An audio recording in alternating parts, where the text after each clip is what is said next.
दोस्तों नमस्कार। मेरा नाम विजय कुमार है। आज हम एक ऐसे व्यक्ति की चर्चा करें जिन्हें दुनिया कभी मौत के सौदागर के नाम से जानती थी और कालांतर में लोग उन्हें विश्व के सबसे बड़े लोकोपकारी वैज्ञानिक के रूप में जानते हैं। यहाँ बात कर रहा हूँ अल्फ्रेड नोबेल के बारे में। अल्फ्रेड नोबेल यूँ तो किसी परिचय के मोहताज नहीं हैं, भी मैं थोड़ा बहुत उनका परिचय दे दूँ ताकि आपकी से ताज़ा हो जाए।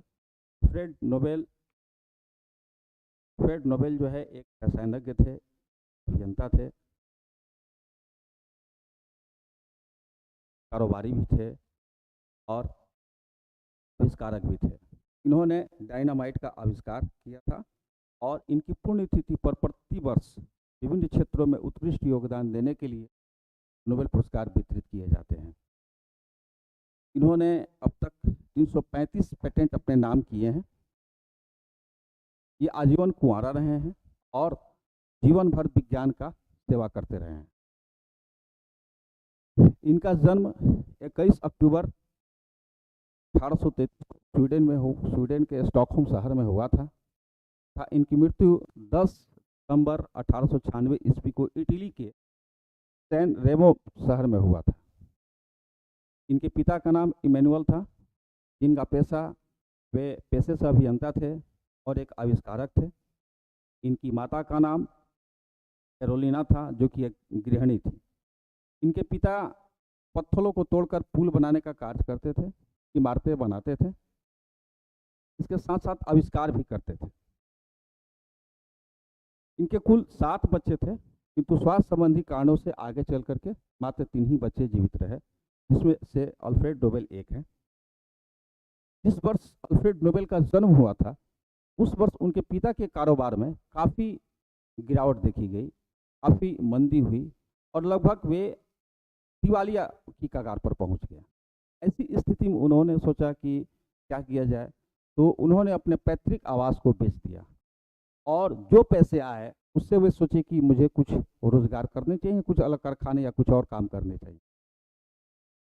वे अपनी पत्नी कैरोलिना को उनके बच्चों के साथ उसी शहर में, स्टॉकहोम शहर में उनका ससुराल भी था। स्टॉकहोम शहर में अल्फ्रेड का जन्म भी हुआ था। तो वे सोचे उसी शहर में अल्फ्रेड को उसके नाना के यहाँ परिवार सहित छोड़ गए और खुद वे चले गए रूस के शहर सेंट पीटर्सबर्ग। वहाँ जाकर उन्होंने एक यांत्रिक कारखाना खोला और रूसी सैनिकों के लिए वे गन पाउडर, टारपीडो बनाने लगे। इसके अलावा कृषि यंत्र का भी निर्माण करने लगे। धीरे धीरे उनका कारोबार यहाँ पर चल पड़ा और वो पैसे कमाने लगे। जब उनकी आर्थिक स्थिति अच्छी हो गई तो 1842 ईस्वी में वे अपने बच्चों को अपने पास ले और घर पर ही सभी बच्चों को शिक्षा दिया जाने लगा। उनके बच्चों को उच्च कोटि की शिक्षा दी जाने लगी। अल्फ्रेड नोबेल पढ़ने में होशियार थे और जल्द ही उन्हें रसायन की अच्छी समझ हो गई। अल्फ्रेड नोबेल को रसायन विज्ञान, भौतिकी विज्ञान के साथ साथ साहित्य में गहरी रुचि होने लगी। चल के उन्होंने अंग्रेजी में कविताएं भी लिखी और इसके अतिरिक्त वो पिता के साथ उनके कार्य में हाथ भी बटाया करते थे। उनके पिता ने अल्फ्रेड को एक अभियंता की जो बारीक से बारीक जो गुण हो सकते हैं वो उसमें उन्होंने साझा किया, उसे बताया और इसी माहौल में पलते बढ़ते अल्फ्रेड को रसायन से एक बहुत गहरा रिश्ता हो गया और वो भी रिसर्च के सेक्टर में अपने पिताजी के साथ लगे। उनके पिता ने उन्हें एक केमिकल इंजीनियरिंग बनवाया और उसको इसके इतर पढ़ाई करने के लिए वे उन्हें पेरिस यात्रा उन्होंने 1850 ईस्वी में की और वहाँ पर प्रोफेसर टी.जे. पेलॉज की सोहबत में उन्होंने रिसर्च की और भी बारीकियां सीखी और यहीं पर उन्हें एक इतालवी युवा वैज्ञानिक जिनका नाम सेब्रेवो था, अस्केनियो सेब्रेवो, उससे मुलाकात हुई। अस्केनियो सेब्रेवो ने 3 वर्ष पूर्व नाइट्रोग्लिसरीन का खोज किया था। नाइट्रोग्लिसरीन बहुत ही विस्फोटक पदार्थ था। उससे पूर्व इतना विस्फोटक या शक्तिशाली पदार्थ की खोज नहीं की गई थी। और ये नाइट्रोग्लिसरीन सोब्रेवो का ही इजाद किया हुआ था, उन्हीं के द्वारा उनका आविष्कार था, किंतु इसे नियंत्रित नहीं किया जा सकता था। सबसे बड़ी ड्रॉबैक्स थी, कहीं भी कभी भी फट जाता था। अल्फ्रेड नोबेल को उसमें दिलचस्पी हुई क्योंकि उनके पिता पहाड़ों को तोड़ने का कार्य करते थे और वे ऐसे रिसर्च में लगे हुए थे कि पहाड़ों को कैसे तोड़े जाएं, पत्थरों को कैसे तोड़े जाएं, तो उनकी इसमें दिलचस्पी हुई। अल्फ्रेड नोबेल उस सैंपल को, नाइट्रोग्लिसरीन के थोड़े से सैंपल को लेकर के वह पुनः रूस के शहर सेंट पीटर्सबर्ग चले गए और वहां अपने पिता के साथ रिसर्च में कार्य। आगे चल के देखा गया कि जब क्रिमियन युद्ध छिड़ा था तो क्रिमियन युद्ध के दौरान उनके पिताजी के द्वारा काफ़ी संपत्ति अर्जित, उन्होंने बहुत पैसे बनाए और उसके बाद जब क्रिमियन युद्ध समाप्ति पर था, जब क्रिमियन युद्ध जब समाप्त हो गया या समाप्ति के कगार पर था, तो वहाँ भी एक रोजगार की दिक्कत होने लगी क्योंकि उनके फैक्ट्री में जो वस्तुएं बन रही थी अब उसकी बिक्री नहीं हो पा रही थी, रूसी सरकार उसे खरीद नहीं ले रही थी। तब वो वापस अपनी पत्नी और अल्फ्रेड को लेकर के स्वीडन चले आए।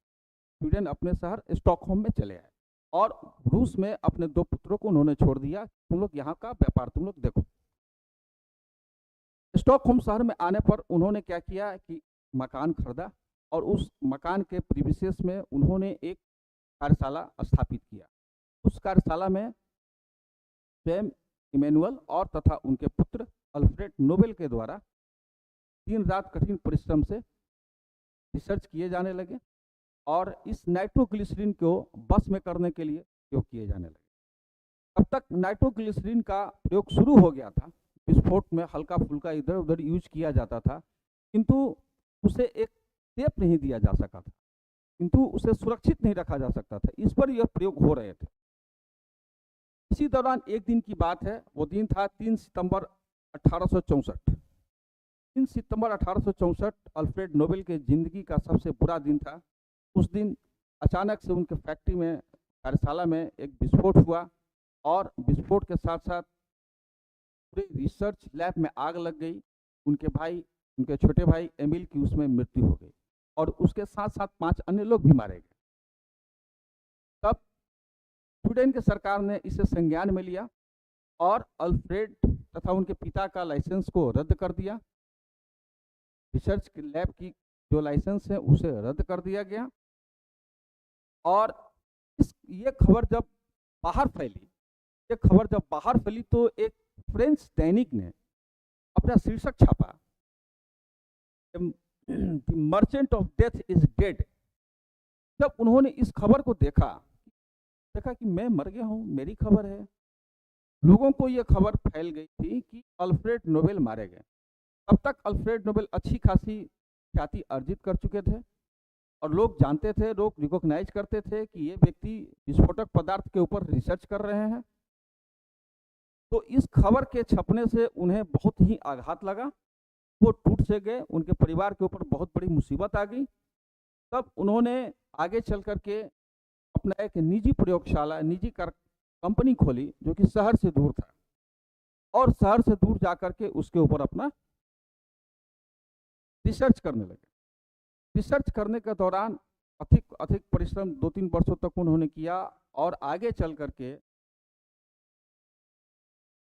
1867 में किसेल गुहार मिश्रण से किसेल गुहार के मिश्रण से नाइट्रोग्लिसरीन को बस में करने और मनचाहा शेप देने में कामयाब हो गए। किसेल गुहार के मिश्रण से उन्होंने नाइट्रोग्लिसरीन का तरल पेस्ट बनाया और तरल पेस्ट बना करके उसे सुरक्षित रखने में सक्षम हो गए और उसे मनचाहा विस्फोट कराने में भी सक्षम हो गए। इससे उनको बहुत बड़ी सफलता हासिल हुई और आगे चल के उन्होंने इसे डायनामाइट के नाम से पेटेंट करवाया और आगे चल करके उन्होंने 20 देशों में 90 कारखाने खोले। कभी वो इस कंट्री रहते, कभी वो उस कंट्री रहते, वो हर कंट्री अपना घुमा करते। एक समय उन्हें यूरोप का सबसे अमीर आवारा व्यक्ति के नाम से भी जाना गया। किंतु उनके भाई के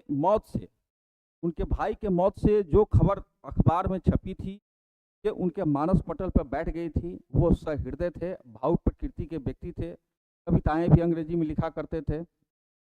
वे सोचे कि लोग मुझे इतने बुरे नाम से जानते हैं, मैं ऐसा क्या करूं कि लोग मुझे अच्छे व्यक्ति के रूप में जाने, अच्छे व्यक्ति के रूप में मुझे लोग रिकॉग्नाइज करें। तब ये विचार उनके मन में चल भी रहा था, तो उन्होंने सोचा और अपने मित्रों से, अपने शुभचिंतकों से राय लिया। तो ये बात बनी कि कुछ ऐसा किया जाए कि लोग मरने के बाद भी मुझे एक अच्छे व्यक्ति के रूप में जान पाएं। उन्होंने जो भी संपत्ति अर्जित की थी, उस संपत्ति का 94% हिस्सा उन्होंने डोनेट कर दी और एक ट्रस्ट बनाया। और ट्रस्ट बनाने के बाद उन्होंने घोषणा किया प्रति वर्ष 5 क्षेत्रों में उत्कृष्ट योगदान देने वाले व्यक्ति को नोबेल पुरस्कार से सम्मानित किया। विज्ञान के 3 विषय, भौतिकी, रसायन और चिकित्सा, और 2 एक साहित्य, इसके अलावा शांति। ये 5 क्षेत्रों में जो व्यक्ति सबसे उत्कृष्ट योगदान करेंगे, नोबेल पुरस्कार उन्हें वितरित किया जाएगा। ऐसा उन्होंने अपने वसीयत में लिखा और वसीयत में लिखकर वे 10 दिसंबर 1896 को उनकी मृत्यु हो गई। और उनकी मृत्यु हो गई उस 10 दिसंबर उनकी पुण्यतिथि के उपलक्ष्य पर प्रति वर्ष विभिन्न क्षेत्रों में उत्कृष्ट योगदान देने के लिए नोबेल पुरस्कार देने की शुरुआत हुई। और 1901 ईस्वी से नोबेल पुरस्कार देने की परंपरा का शुरुआत हुआ। इस तरह से मित्रों, हम देखते हैं जिस व्यक्ति को लोग मौत के सौदागर के नाम से जानते थे, कालांतर में उसे दुनिया का सबसे बड़ा लोकोपकारी वैज्ञानिक के रूप में लोग जानते हैं और हम उन्हें रिकॉग्नाइज करते हैं। हम उनके इस दृष्टि को सम्मान करते हैं और आशा करते हैं कि उनके इस विचार से हमारी दुनिया में अच्छे से अच्छे प्रयोग होंगे, अच्छे से अच्छे रिसर्च होंगे और वैज्ञानिकों का एक हौसला अफजाई होता रहेगा।